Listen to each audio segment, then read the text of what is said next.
అసౌకర్యం పెట్టాలి.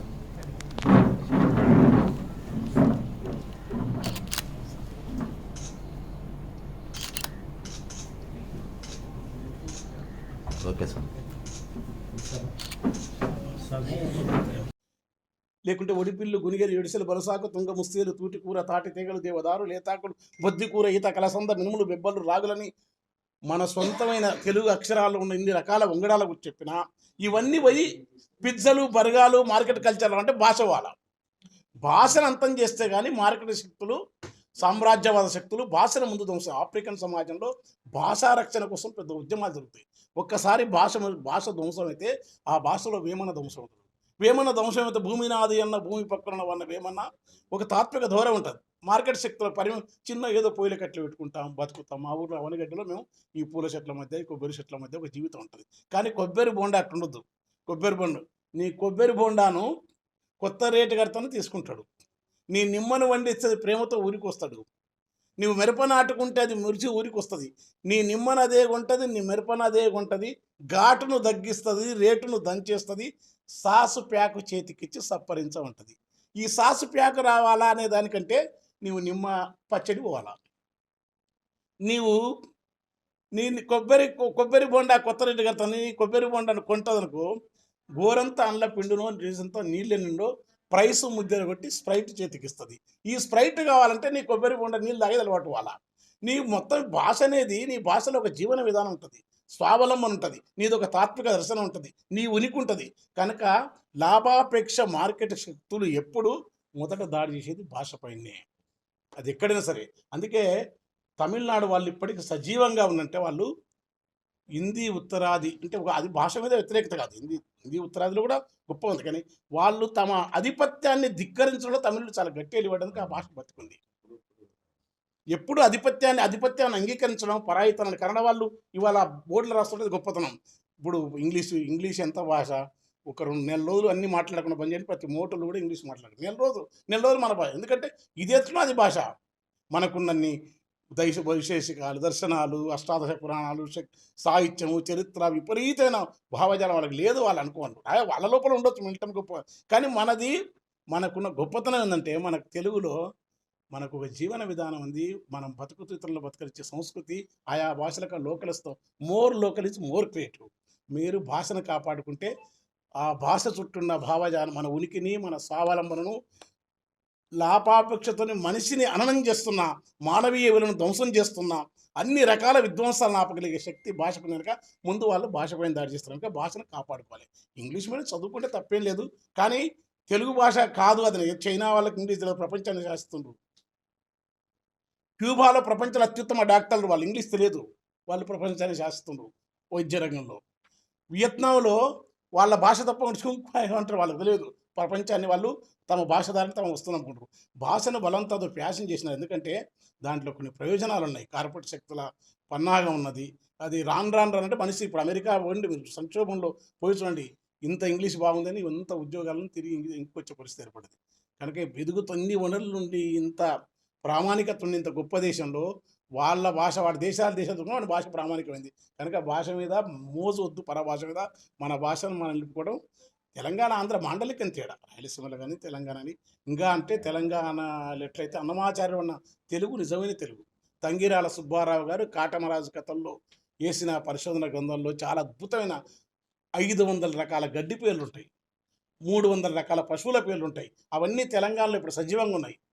ఇంకా మీకు చెప్పాలంటే కాళ్ళకూరిన మిద్దె అని ఇప్పుడు డాబా అంటారు. ఇక్కడ మిద్దె ముయ్యసందు చివరిలో మిద్దెలు నివసించంటారు. కాళ్ళకూరి కడిగితో ఉన్నట్టు కంచం ఉంటాడు, ఆ కంచం ఉంది. ఇప్పుడు తర్వాత వాడరు. కానీ ఒకనాడు భాష అనేది సమాజంలో వచ్చే ఉత్పత్తులకు అనుగుణంగా భాష మారుతుంది.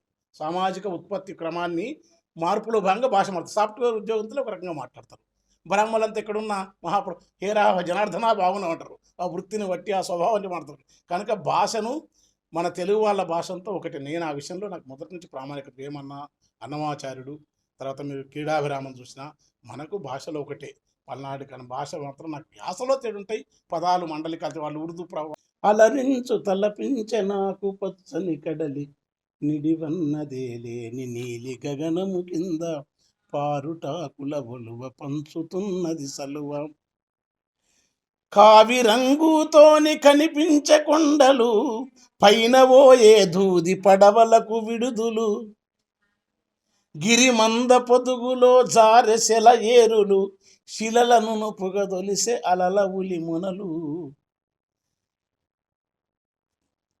ఎత్తు పచ్చని గడ్డి వెదురు భరిగే పుట్టి, చంది గంధపు దట్టి తవిసె జిగురు పట్టి, జిలుగ కళ్ళు లొట్టి విప్ప పూల బట్టి, ఆదివాసుల మట్టి అడివి సిరులా ఉట్టి, తావులో పుట్టలు తలపైన పిట్టలు, కొట్ట కొనకొమ్మల్లో బెట్టుడు తగంతులు.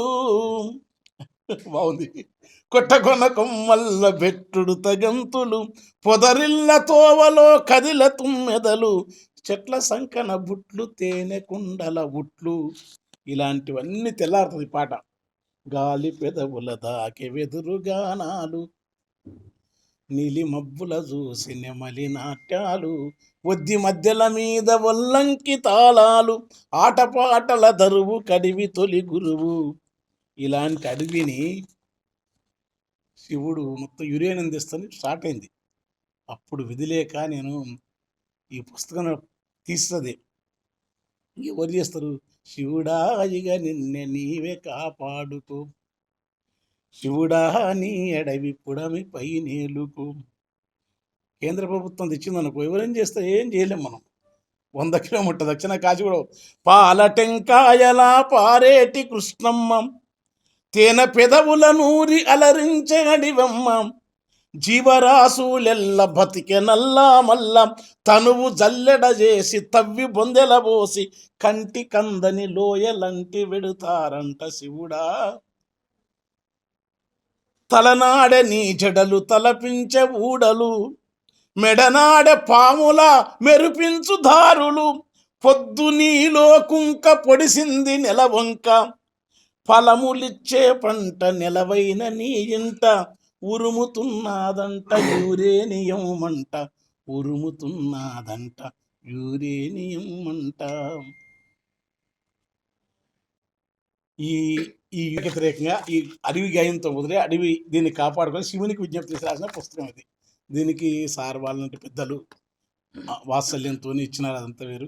నేను ఎందుకంటే సార్ అన్నట్టు వారి ముంగల మా విస్తృతంగా చదివిన వాళ్ళ ముంగల పండితుల ముందల మితంగా మాట్లాడడం సంస్కారం. అది కానీ మాట్లాడలేక, ఎందుకంటే పెద్దలు వయోరీత్యా కూడా వాళ్ళ పిల్లల వాళ్ళ ముందు. రెండోది ఒక విలువ ఇప్పుడు నాకు అర్థం కాదంటే మొత్తం మార్కెట్ అద్దాల అంగడి మాయ. కొనడేవి కొనిపించి వినడేవి వినిపించి, ఓటేద్దామంటే ఓటేడనే నేస్తిరన్న అన్న నా ఓటు దాని ఓటు రాసిన నేను. ఏ రాష్ట్రములదో ఎవరు వంపెనో గాని, అమ్మతాడు విసికి బలె కమ్మగున్నది, ఆయకట్టు చైర్మేను ఆదాయమంతో గని, రోజు బీరు దాటి బిర్యానీ తినబెట్టే మా కులపు లీడరే మచ్చిక చేసుకొని, చీపులిక్కరు నీకు చీపు ఉంటాదని, జానివాకరు మందు బాటలని ఇచ్చిండు, ఎన్ఆర్ఐ ఇంటికొచ్చి ఇచ్చిండంటే,